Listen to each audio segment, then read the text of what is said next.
Ana Francisca Vega, NMBS Noticias.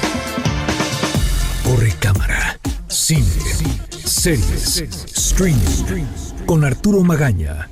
Arturo Magaña, ¿cómo estás? Bienvenido. Hola, querida Citlali, buenas noches. Qué gusto saludarte a ti y a todo el auditorio. Pues muy contento, estoy muy contento, la verdad. Ya sé, porque hay mucha expectativa. Muchísimo. Esto no se había visto desde hace muchos años que dos grandes blockbusters, posiblemente las dos películas más esperadas del año, estrenaran el mismo día en los cines. Era un poco como, es un chisme que hay, que se pelearon el director con el estudio y el estudio en venganza puso, en fin, un chisme que no les voy a contar porque lo que más me gusta es la reacción de la gente.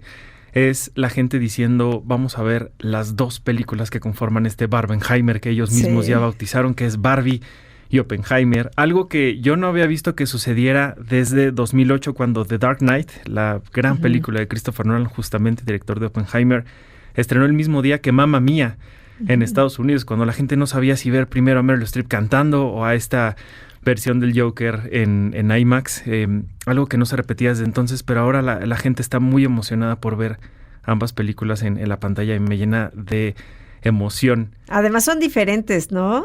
Totalmente. Totalmente opuestas en historia y todo. Totalmente opuestas en historia, pero ambas muy interesantes. Te platico primero de qué va la primera. Oppenheimer es justamente la historia de J. Robert Oppenheimer, el considerado padre de la bomba atómica, y la forma en la que él fue desarrollando justamente esto que, pues sí, le puso fin a la Segunda Guerra Mundial, pero desencadenó algo pues mucho más fuerte, mucho más violento, desesperanzador, ¿no?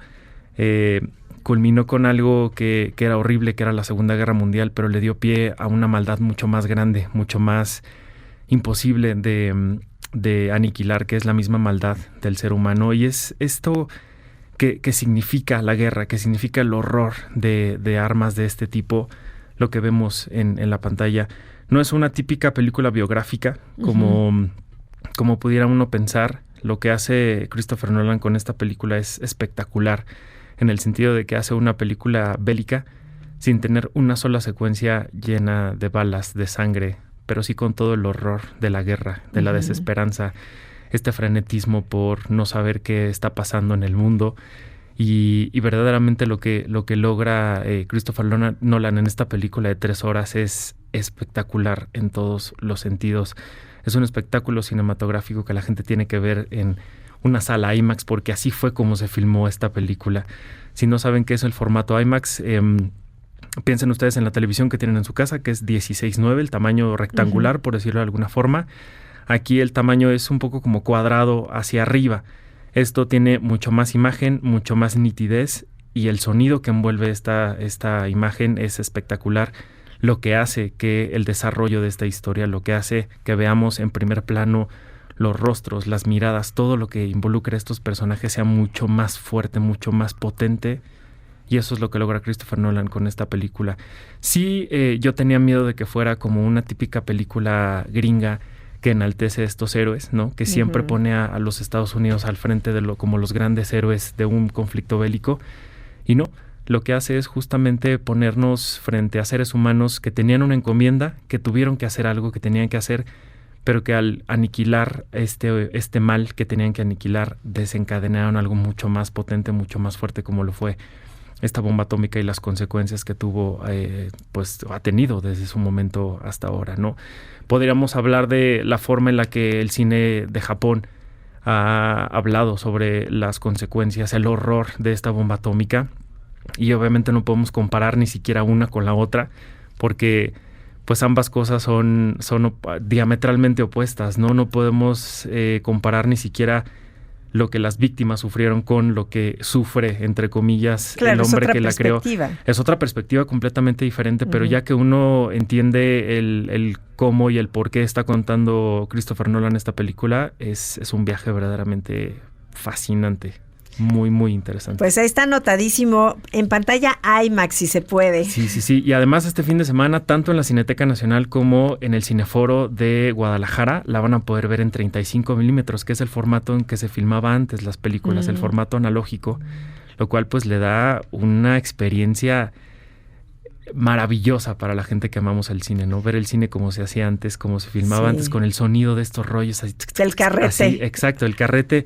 Eso es verdaderamente espectacular. Y por otro lado tenemos Barbie, Sí, que no... porque si no, no nos da. Sí, no podemos decir que es la película dulce, linda, que todo el mundo esperaría. Al contrario, es una película tan poderosa, tan fuerte, que habla de tantas cosas, pero principalmente de lo que significa ser mujer en este mundo en el que Barbie siempre nos ha dicho que uno puede ser lo que quiera ser. Ustedes van a decir cómo este hombre está hablando de eso, y tienen toda la razón, ¿no? Pero no deja para mí de ser un mensaje tan poderoso el que Greta Gerwig, esta gran actriz, productora y directora también, nos pone en la pantalla grande lo que significa ser mujer en un mundo liderado por hombres, en un mundo donde los hombres son los que toman las decisiones de lo que se hace, de lo que se dice, en donde siquiera hablar de cosas como la menstruación, como hablar de cosas que tienen que ver con la naturalidad, la naturaleza de las mujeres, sigue sin poder ser algo pues lógico o que suceda en los medios, en la comunicación de uno a otro, por decirlo de alguna forma, ¿no? Y eso es lo que logra Barbie. Es una cinta que sí parte de este mundo perfecto, rosa, maravilloso. Y no se queda ahí. No, esa es la entrada, esa es la puerta de entrada. Esta Barbie Land es la puerta de entrada a hablar de un montón de cosas existenciales. Habla de lo poderoso, de lo fuerte que es, les digo, ser mujer en este mundo. Sobre todo en esta actualidad. Y lo que logra tanto Margot Robbie como Ryan Gosling es hablar de seres humanos. Es hablar de seres humanos que se tienen que enfrentar a un montón de cosas que vale la pena analizar, que vale la pena ver con la mirada que hace esta directora, Greta Gerwig. Me recordaba mucho una escena de una película que ella tiene que se llama 20th Century Woman, donde habla de justamente de la menstruación. En una mesa, en una cena, ella empieza a hablar de la menstruación y todo el mundo se incomoda y ella dice, ¿pero por qué? Si esto es normal, o sea, esto es algo que sucede todo el tiempo, ¿no? ¿Por qué tendría yo que decir o ocultar algo que no sucede? Entonces, eso es nada más una pequeña parte de todo lo que tiene Barbie, y que sí deja un mensaje muy poderoso de libertad y de equidad, ¿no? Es una película que más que feminista es femenina, yo lo diría, y eso a mí me llena de orgullo. Pues mañana entonces. A partir de mañana, rápido vayan a ver primero Oppenheimer y después, terminando, sálganse a ver Barbie para que puedan disfrutar las dos como se debe. Muchísimas gracias, Arturo Magaña. Gracias a ti, querida Citlali. Buenas noches. Buenas noches. Ana Francisca Vega, NMBS Noticias.